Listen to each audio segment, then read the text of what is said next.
പിതാവും പുത്രനും പരിശുദ്ധാത്മാവുമായ ത്രിയേക ദൈവത്തിന്റെ തിരുനാമത്തിന് എന്നേക്കും മഹത്വമുണ്ടായിരിക്കട്ടെ. ആമേൻ. കർത്താവിനാൽ ഏറ്റവും സ്നേഹിക്കപ്പെടുന്ന പ്രിയ സഹോദരങ്ങളെ, വിശുദ്ധ ലൂക്കായുടെ സുവിശേഷം 10-ാം അധ്യായം 17 മുതലുള്ള വാക്യങ്ങൾ. 10-17 മുതലുള്ള വാക്യങ്ങളിൽ യേശു അയച്ച 72 പേർ മടങ്ങിയെത്തി തങ്ങളുടെ അനുഭവം പങ്കുവയ്ക്കുകയാണ്.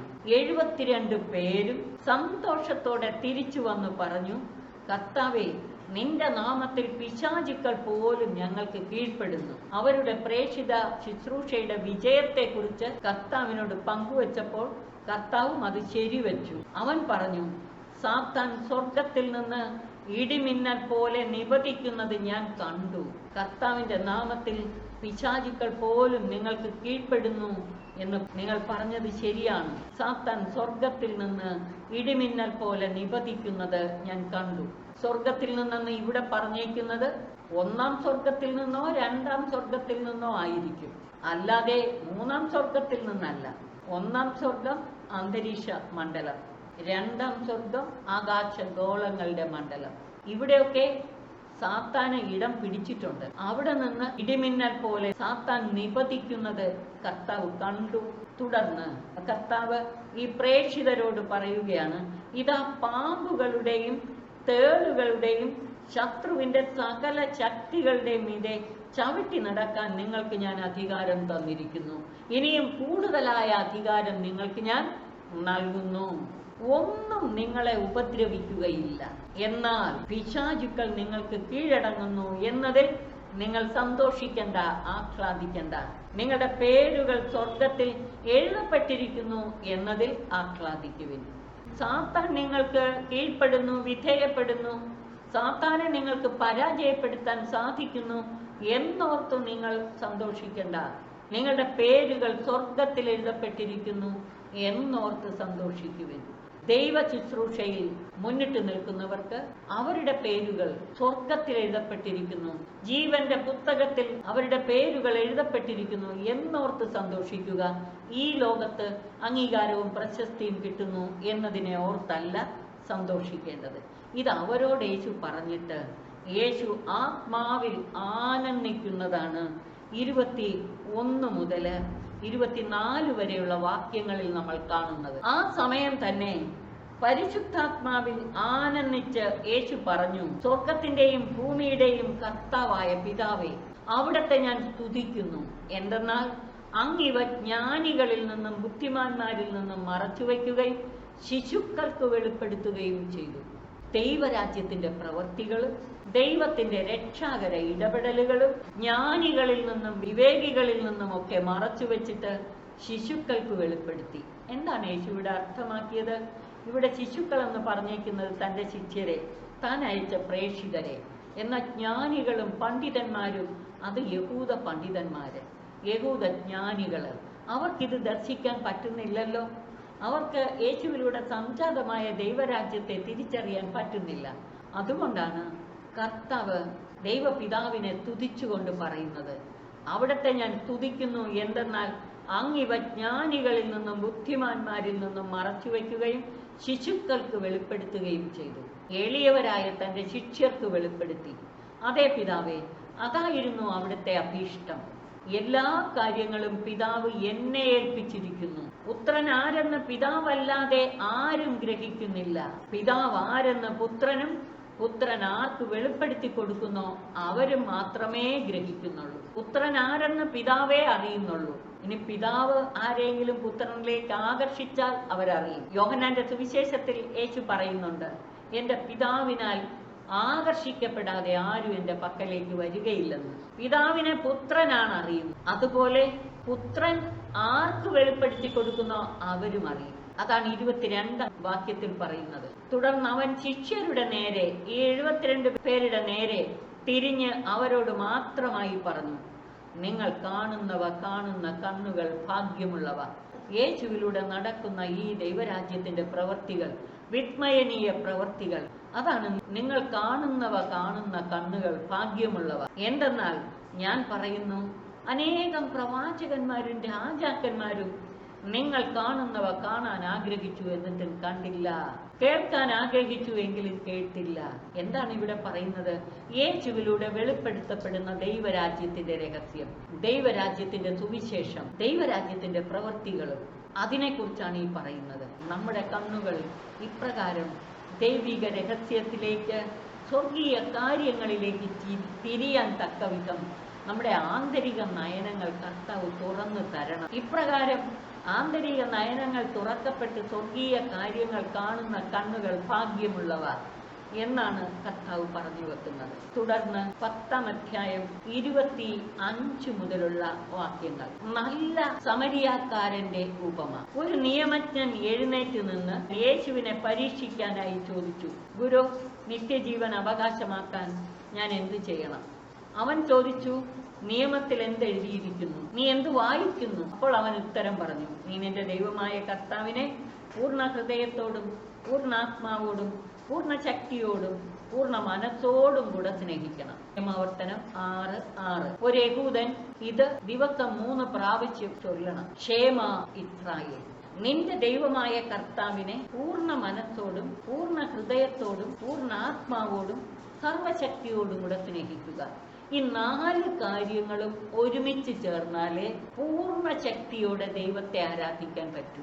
ഇപ്രകാരം പൂർണ്ണ ശക്തിയോടുകൂടെ ദൈവത്തെ സ്നേഹിക്കുന്നവർക്ക് മാത്രമേ ഈ ദൈവരാജ്യത്തിന്റെ സുവിശേഷം മറ്റുള്ളവർക്ക് വേണ്ട വിധത്തിൽ പകർന്നു നൽകാൻ കഴിയൂ. നമ്മൾ പൂർണ്ണ ഹൃദയത്തോടും പൂർണ്ണാത്മാവോടും സർവശക്തിയോടും പൂർണ്ണ മനസ്സോടും കൂടെ ദൈവത്തെ സ്നേഹിച്ച് ആ സ്നേഹ തികവിൽ രക്ഷയുടെ അനുഭവത്തിന്റെ തികവിലേക്ക് വരണം. ആ രക്ഷയുടെ അനുഭവത്തിൽ നിന്നാണ് മറ്റുള്ളവരിലേക്ക് സമാധാനം പകരാൻ സാധിക്കുന്നത്. നല്ല സമരിയാക്കാരന്റെ ഉപമയിൽ പറയുന്നത്, യേശുവിനെ പരീക്ഷിക്കാൻ ഒരു നിയമജ്ഞൻ വന്ന് ചോദിച്ചതാണ്, നിത്യജീവൻ അവകാശമാക്കാൻ ഞാൻ എന്തു ചെയ്യണം? അവൻ ഉത്തരം പറഞ്ഞു, നീ നിന്റെ ദൈവമായ കർത്താവിനെ പൂർണ്ണ ഹൃദയത്തോടും പൂർണ്ണാത്മാവോടും സർവശക്തിയോടും കൂടെ സ്നേഹിക്കണം. ഒരു കാര്യം കൂടെ ചേർത്തു. ലേവ്യ 19:18 പറയുന്ന, നിന്നെപ്പോലെ നിന്റെ അയൽക്കാരനെയും സ്നേഹിക്കുക. അവൻ പ്രതിവചിച്ചു, നീ ശരിയായി തന്നെ ഉത്തരം പറഞ്ഞു, ഇതനുസരിച്ച് നീ പ്രവർത്തിക്കുക. അപ്പോൾ അവനൊരു സംശയം ചോദിച്ചു, ആരാണ് എന്റെ അയൽക്കാരൻ? വചനം വ്യാഖ്യാനിച്ചു കൊടുക്കുന്ന നിയമജ്ഞൻ ഇത് അറിയാഞ്ഞിട്ടല്ല, യേശുവിനെ പരീക്ഷിക്കാൻ വേണ്ടി തന്നെയാണ് ചോദിച്ചത്. യേശു ഒരു ഉപമയാണ് പറഞ്ഞത്. ഒരുവൻ ജെറുസലേമിൽ നിന്ന് ജെറിക്കോയിലേക്ക് പോവുകയായിരുന്നു. എന്ന് വെച്ചാൽ ദൈവഭവനത്തിൽ നിന്ന് അകന്നു പോവുകയായിരുന്നു. അവൻ കവർച്ചക്കാരുടെ കയ്യിൽ അകപ്പെട്ടു. നോക്കുക, കൂട്ടായ്മയിൽ നിന്ന് അകന്നവൻ ഒറ്റയ്ക്കാണ് പോയത്. ആ ഒറ്റയ്ക്കുള്ള യാത്ര അവനെ അപകടത്തിൽപ്പെടുത്തി. അവൻ കവർച്ചക്കാരുടെ കയ്യിൽ അകപ്പെട്ടു. അവർ അവന്റെ വസ്ത്രങ്ങൾ ഉരിഞ്ഞെടുത്ത് അവനെ പ്രഹരിച്ച് അർത്ഥപ്രാണനാക്കിയിട്ട് പോയി കളഞ്ഞു. ഒരു പുരോഹിതൻ ആ വഴിയെ വന്നു. അവനെ കണ്ട് മറുവശത്തൂടെ കടന്നുപോയി. കാരണം ഇവൻ മരിച്ചിട്ടുണ്ടെങ്കിൽ ദേവാലയത്തിൽ പോയി ബലിയർപ്പിക്കാൻ പറ്റില്ല. അതുകൊണ്ട് അവനിൽ നിന്ന് മാറി മറുവശത്തുകൂടെ കടന്നുപോയി. അതുപോലെ ഒരു ലേവായനും അവിടെ വന്നപ്പോൾ അവനെ കണ്ടെങ്കിലും കടന്നുപോയി. എന്നാൽ ഒരു സമരിയാക്കാരൻ യാത്രാമധ്യേ അവൻ കിടന്ന സ്ഥലത്ത് വന്നു. അവനെ കണ്ട് മനസ്സലിഞ്ഞ് അടുത്ത് ചെന്ന് എണ്ണയും വീഞ്ഞും ഒഴിച്ച് അവന്റെ മുറിവുകൾ വെച്ചു കെട്ടി തന്റെ കഴുതയുടെ പുറത്ത് കയറ്റി ഒരു സത്രത്തിൽ കൊണ്ടുചെന്നു. സത്രം സഭയുടെ പ്രതീകമാണ്. മുറിവേറ്റവരെ ചികിത്സിക്കുന്ന ഇടം. പാപദംശനമേറ്റവർക്ക് പാപ പരിഹാരം സഭയിലുണ്ട്. അപ്പോൾ അവൻ ഈ മുറിവേറ്റവനെ സത്രം സൂക്ഷിപ്പുകാരന്റെ കയ്യിൽ 2 ദനാറയും കൊടുത്തിട്ട് ഇവനെ ഏൽപ്പിച്ചു. എന്നിട്ട് പറഞ്ഞു, ഇതിൽ കൂടുതലായി എന്തെങ്കിലും ചെലവാകുന്നെങ്കിൽ ഞാൻ തിരിച്ചു വരുമ്പോൾ തന്നുകൊള്ളാം. പ്രിയമുള്ളവരെ, ഇതിന്റെ അന്തരാർത്ഥം നിങ്ങൾ ചിന്തിച്ചിട്ടുണ്ടോ? സത്രത്തിൽ കൊണ്ടുവന്നാക്കി മുറിവേറ്റവരെ പരിചരിക്കുന്ന ഇടം സഭ. എന്താണ് ഈ 2 ദനാറ? ദൈവവചനവും കൂദാശകളും. സഭയിൽ ദൈവവചനവും കൂദാശകളുമാണ് 2 ദനാറ. വചനത്താലും കൗദാശിക കൃപാവരത്താലും ഈ മുറിവേറ്റവനെ ചികിത്സിച്ച് സുഖപ്പെടുത്തണം. കൂടുതലായിട്ട് എന്തെങ്കിലും ചെലവായാൽ തിരിച്ചു വരുമ്പോൾ തന്നുകൊള്ളാം. ഇത് രണ്ടും കർത്താവ് നൽകുന്നത് തന്റെ തന്നെ പരസ്യ ജീവിത കാലത്തെ പ്രബോധനങ്ങളിലൂടെയും അവസാനം പീഡാസഹനം, കുരിശുമരണ, ഉത്ഥാനം, കൂദാശകളോ ഉത്ഥിതനായ കർത്താവ് സഭയിലൂടെ നമുക്ക് നൽകുന്നത്. ബാക്കി എന്തെങ്കിലും വന്നാൽ ഞാൻ തിരിച്ചു വരുമ്പോൾ തന്നു വീട്ടിക്കൊള്ളാം.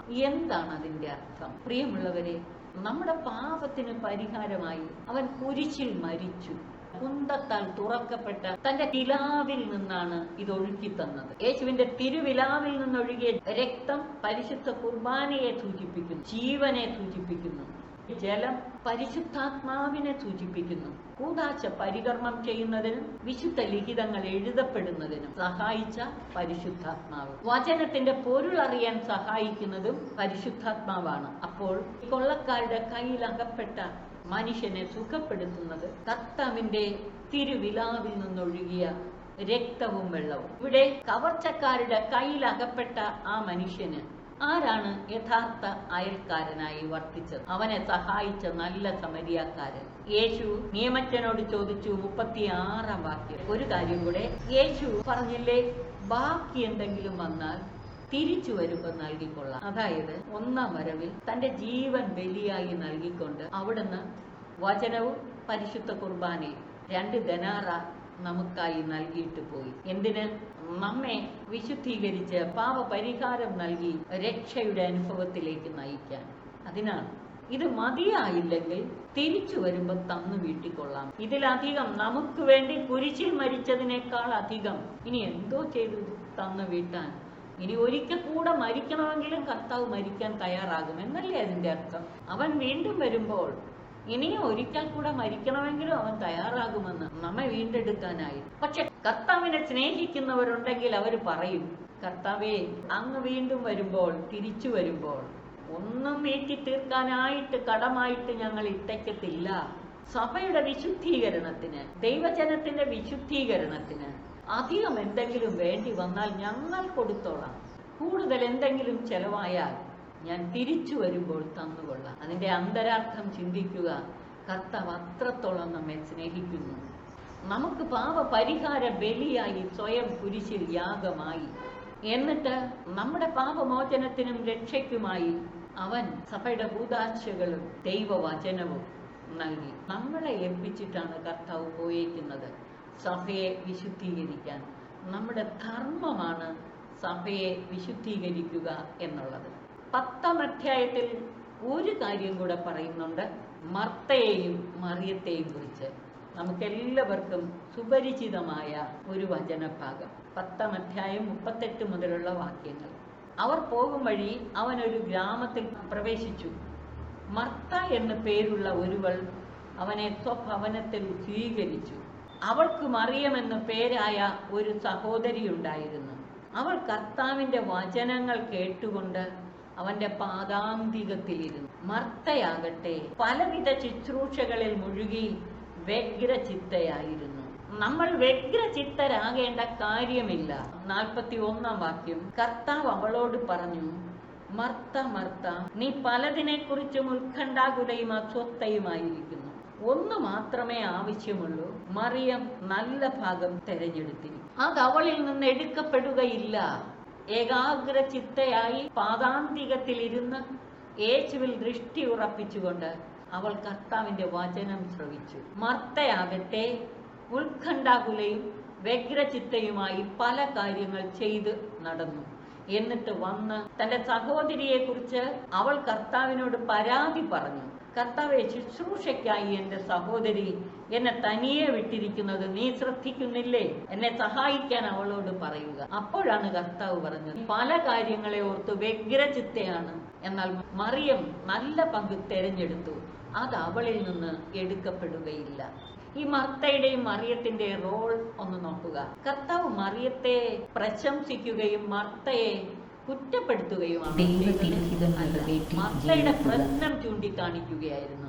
അവൾ പല കാര്യങ്ങളെ കുറിച്ച് ഓർത്ത് വ്യഗ്രചിത്തയായി, ഉത്കണ്ഠാകുലയായി. അതുകൊണ്ട് കർത്താവ് അവളെ തിരുത്തുകയായിരുന്നു. ഒന്ന് മാത്രം മതി, ഏകാഗ്രചിത്തരായി കർത്താവിന്റെ തിരുമുൻപിൽ സമർപ്പിച്ചുകൊണ്ട്